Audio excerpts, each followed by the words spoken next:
Hi everybody, welcome back to the Dr. Sia channel. In this video today, we're going to be talking about one of the three most annoying things about self-worth out in sort of what I've seen people talking about self-worth, and I really think it's a big mistake. So there are three things that I presented in an earlier video around self-worth being rankable, self-worth being something that good people have more of than bad people, and that self-worth is something that is sort of achievable. You can sort of go and get it. In this video today, I'm going to talk about the rankability of self-worth. Then I'm going to have another video where I'm going to talk about this good people versus bad people. I'm going to expand on that a bit. And then we're going to have several topics, several videos about this idea that self-worth is somehow conditional. All right, so let's get started.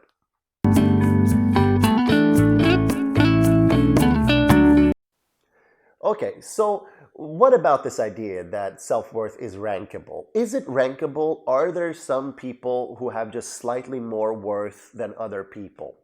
You know, is there anything that if you just put two people next to each other, right? Let's just really think about it. So maybe you have a doctor, and then maybe next to that doctor there is a medical student. All right, so you have a fully qualified doctor and a medical student. Who has more worth as a human being?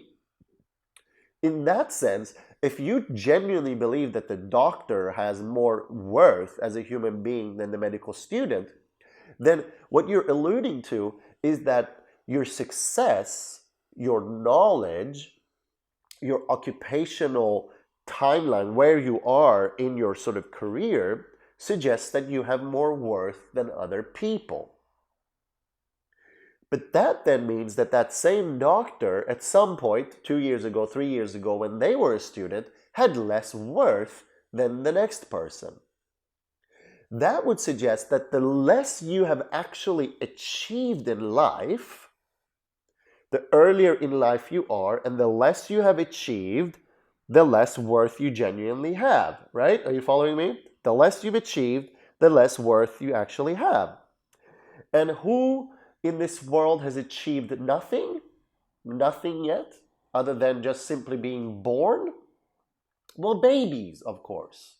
Babies have achieved nothing other than simply being born. Well, that in itself, if you look at sort of sperms, and they would have fought the other sperms and then achieved being the one who got in the womb and all that.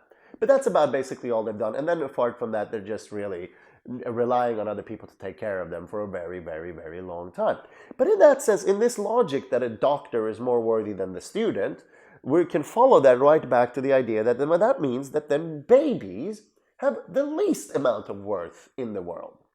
If that logic is followed, babies have less worth than anybody else.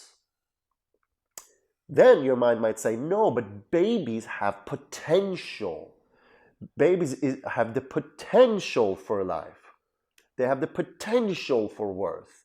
Well, if that's the case, then we could say that we don't really know what the potential of anybody is, because people could live a life where they don't achieve much at all, and then the next day suddenly they achieve really great things.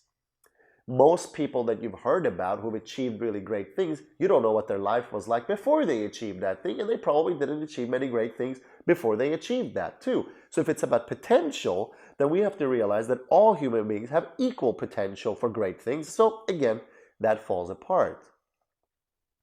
As soon as we try to rank worth in any way, our argument will sooner or later fall apart.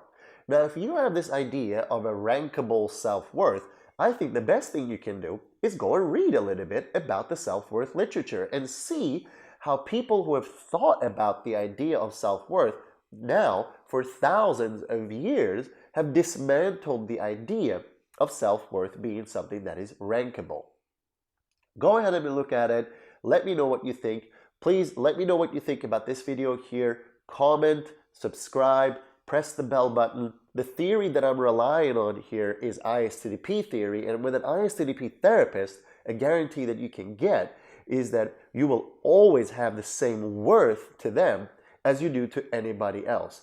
And another guarantee you get is that if you have somehow a sense of a compromised self-worth, they will work with you so that you can understand how your self-worth has been compromised, and you can remove the barriers to your self-worth so that you can begin to experience that self-worth. So please, as we sort of going along, I'm going to be putting up videos and things like that on ISTDP as well, showing you how we can work with self-worth in a roundabout way at least, and things like that. So just, yes, please subscribe, comment, let me know what you think, and I look forward to seeing you next time.